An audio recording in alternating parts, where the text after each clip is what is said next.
കേരളത്തിൽ സ്ത്രീകൾ ഈ സെക്രട്ടേറിയറ്റ് ഉപരോധിച്ചിരിക്കുകയാണ്. നമ്മൾ കാസർഗോഡ് ജില്ലയിൽ നടക്കം 14 ജില്ലയിൽ നിന്നുള്ള ആശാവർക്കർമാർ ഇവിടെ എത്തിച്ചേർന്നിട്ടുണ്ട്. ഈ ലോകം മുഴുവൻ അറിഞ്ഞതുപോലെ ഇന്നലെയും മെനഞ്ഞാന്നുമായി സർക്കാർ നേരിട്ട് നമ്മുടെ ഉപരോധത്തെ തടയുവാൻ ഇന്ന് കേരളം മുഴുവൻ നിർബന്ധിത ട്രെയിനിങ് വെച്ചു. ആ ട്രെയിനിങ്ങിനെ വെല്ലുവിളിച്ചുകൊണ്ടാണ്, അത് മുടക്കിയിട്ടാണ് ഇവിടെ എത്തിച്ചേർന്നിരിക്കുന്ന ആശാവർക്കർമാർ.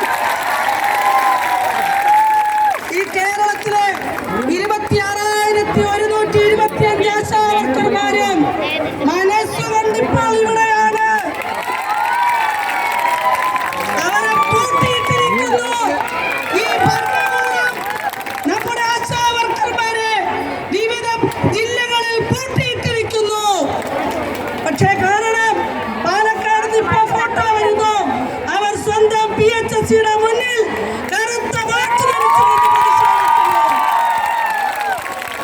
ഇത് 50 പേരുടെ സമരമാണെന്ന് ആക്ഷേപിക്കുന്നു.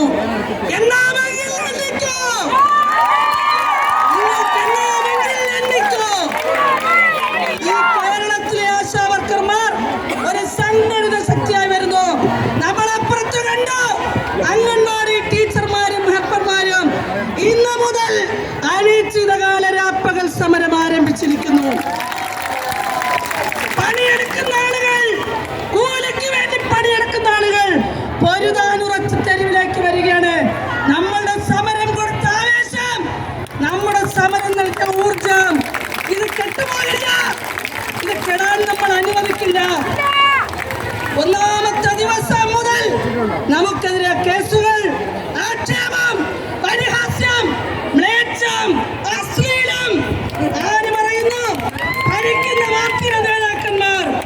നമ്മൾക്ക് തലകുനിക്കില്ല, നമ്മൾ തലകുനിക്കില്ല.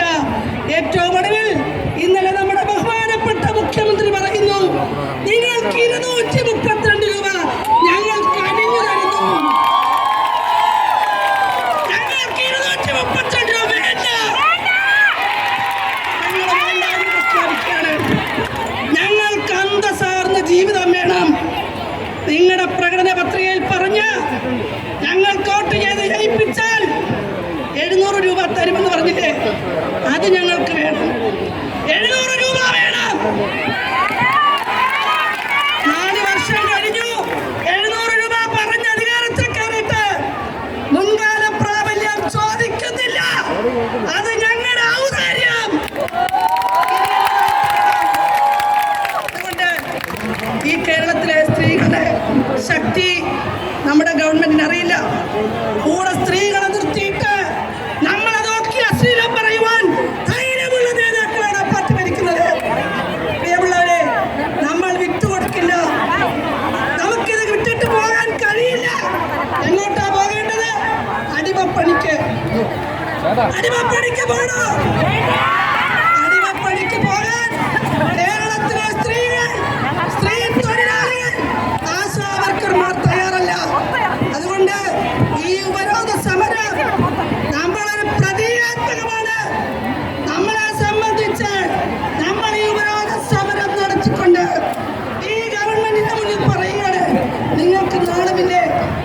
36 ദിവസമായിട്ടും സ്ത്രീപക്ഷ ഗവൺമെന്റ് നേരത്തെ ഒരാശ പറഞ്ഞല്ലോ, സ്ത്രീ സുരക്ഷയ്ക്ക് ടോൾ ഫ്രീ നമ്പർ എഴുതി വെച്ചിട്ടുണ്ട്. കക്കൂസിന്റെ മൂലയിലും ട്രെയിനിന്റെ വാതിക്കലും രണ്ടിടത്തെല്ലാം എഴുതി വെച്ചിട്ടുണ്ട്. എന്ത് സുരക്ഷിതത്വം? തൊഴിലെടുക്കുന്നവന് സുരക്ഷിതത്വമില്ല. കടുത്ത തൊഴിൽ ചൂഷണം. നമ്മുടെ സമരം ഇന്ന് രാജ്യത്തെമ്പാടും ചർച്ചയായി. പാർലമെന്റിലെ 2 സഭകളിലും ചർച്ച ചെയ്യുവാൻ നിർബന്ധിതമായി. വേതനം വർദ്ധിപ്പിക്കുമെന്ന് കേന്ദ്ര ആരോഗ്യമന്ത്രിക്ക് പ്രഖ്യാപിക്കേണ്ടി വരുന്നു. അങ്ങ് രാജ്യസഭയിലും പാർലമെന്റിലുമൊക്കെ. നമ്മുടെ വിജയം ഈ കൊച്ചു കേരളത്തിൽ, ഈ തലസ്ഥാന നഗരിയിൽ തുടങ്ങിയ സമരം ഇന്ന് ഇന്ത്യയിലെ മുഴുവൻ ആശാവർക്കർമാർക്കും പ്രതീക്ഷയേകുന്ന ഒരു സമരമായി മാറിയിരിക്കുന്നു. BBC അടക്കം റിപ്പോർട്ട് ചെയ്യുന്നു. പ്രിയമുള്ളവരെ, നമ്മൾ അധ്വാനിക്കുന്ന ജനങ്ങളാണ് ഈ രാജ്യത്ത് കാണുന്ന ഈ സകല വികസനവും ഈ രാജ്യത്തെ തൊഴിലാളികൾ സൃഷ്ടിക്കുന്നതാണ്. ഏതെങ്കിലും ഒരു മുതലാളി പണിയെടുക്കുന്നുണ്ട്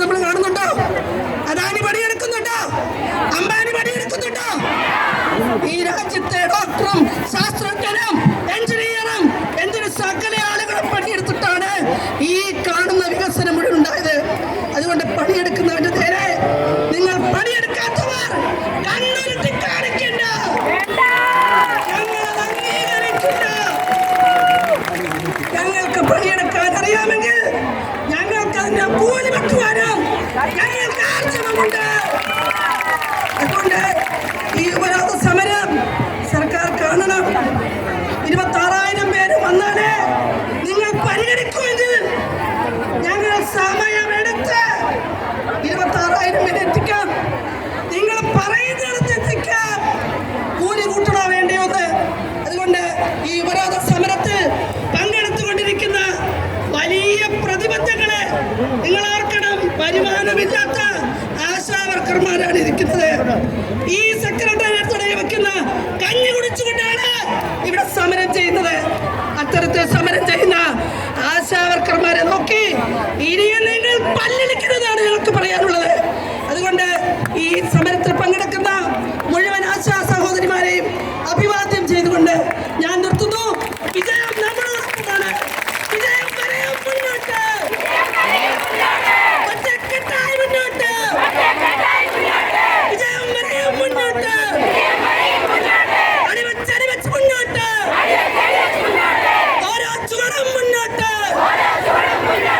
പിന്നോട്ടില്ല പിന്നോട്ടില്ല, ഓരോ ചുവടും മുന്നോട്ട്. ഇൻക്ലാബ് സിന്ദാബാദ്, സെക്രട്ടേറിയറ്റ് ഉപരോധം സിന്ദാബാദ്, Kerala Asha health work association സിന്ദാബാദ്. പ്രിയമുള്ളവരെ, നമ്മുടെ ഉപരോധം കുറച്ചധികം നേരം നീണ്ടു നിൽക്കും. എല്ലാവരും അവിടെ കിടക്കണം. എല്ലാ ആശാ സഹോദരിമാരും ഈ റോഡിലേക്ക് കിടക്കണം. ഈ റോഡിൽ നമ്മൾ കിടക്കുകയാണ്. നമുക്ക് കിടക്കാൻ വാടക വീടില്ല.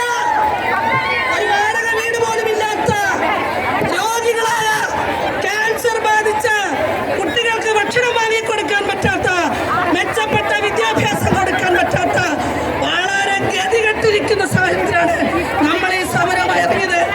ഇത് നമ്മുടെ കൂടെ തറവാടാണ്.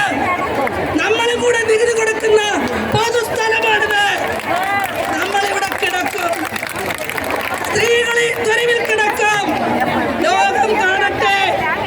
നീതിക്കായി സ്ത്രീകൾ തെരുവിൽ കിടക്കുന്നത് ഈ ലോകം കാണട്ടെ.